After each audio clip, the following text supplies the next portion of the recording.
Oi, gente. Meu nome é Bianca Cormack, eu sou advogada há 10 anos e tenho atuado no direito civil, né? Tanto na área do direito de família, consumidor e imobiliário.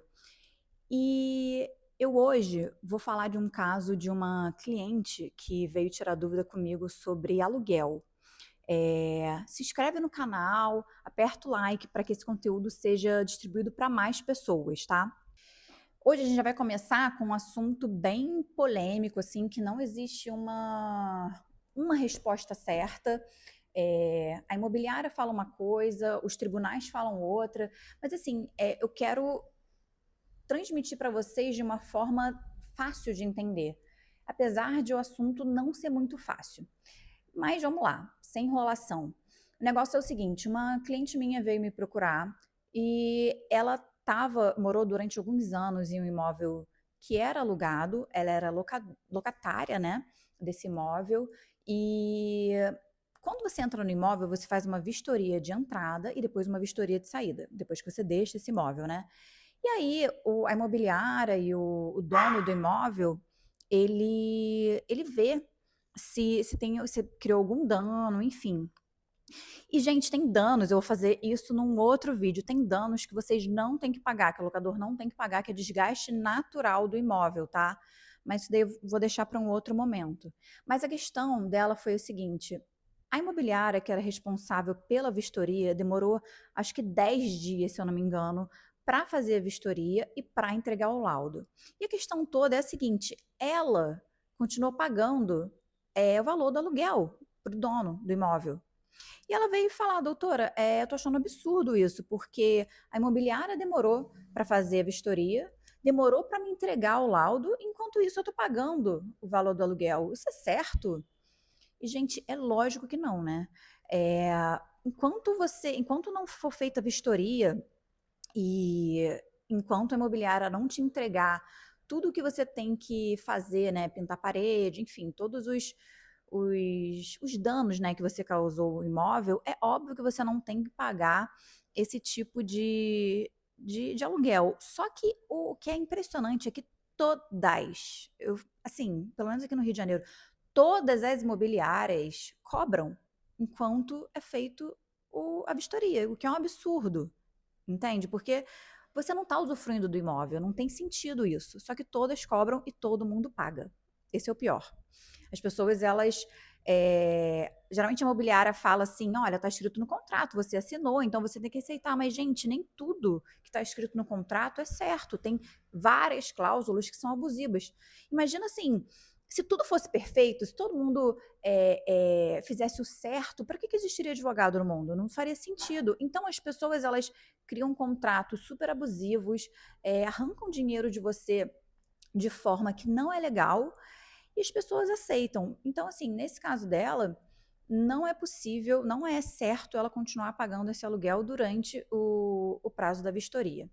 Mas aí entra a questão, ela falou, mas eu tenho que continuar pagando o aluguel durante esses pequenos ajustes, né? Essas pequenas intervenções no apartamento, porque vamos supor que ela tenha quebrado um azulejo, ela vai ter que depois contratar alguém para colocar o azulejo de volta, não é isso?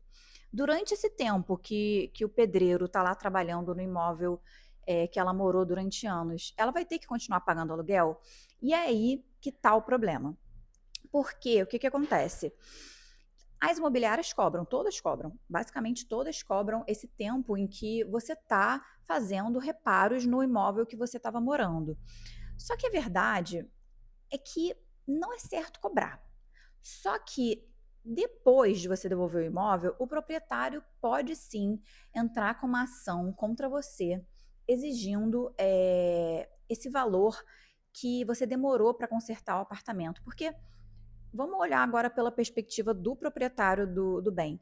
Ele poderia estar alugando o apartamento, ele poderia estar usando, ele poderia estar usufruindo de qualquer forma, e não, e tem um pedreiro lá dentro fazendo os reparos do inquilino que ficou lá, né?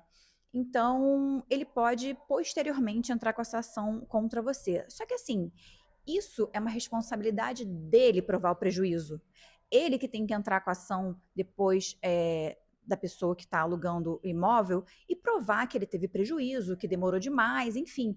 Não é a imobiliária que tem que impor a pessoa que está alugando o imóvel a falar, ó, paga aí até o pedreiro parar de consertar o imóvel. Vocês estão entendendo? Eu acho que é confuso assim esse assunto, não é muito fácil de entender para uma pessoa que não é do direito, mas é mais ou menos isso. Vou resumir aqui, vamos resumir. Até a entrega das chaves, eu sou a pessoa que estou alugando o imóvel. Entreguei as chaves, a partir dali, ninguém mais pode me cobrar nada. Essa é a verdade. Só que aí entra de novo aquela questão que eu falei.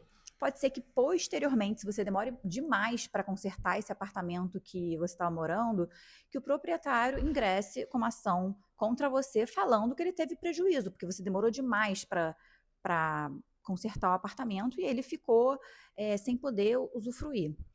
Mas, de novo, eu vou falar a mesma coisa. Essa é um dever dele. Ele, depois que prove judicialmente que ele teve prejuízo, que você demorou demais para consertar o apartamento dele, entendeu? Latidos de cachorros ao fundo, porque eu tô em casa e eu estou com 3 aqui.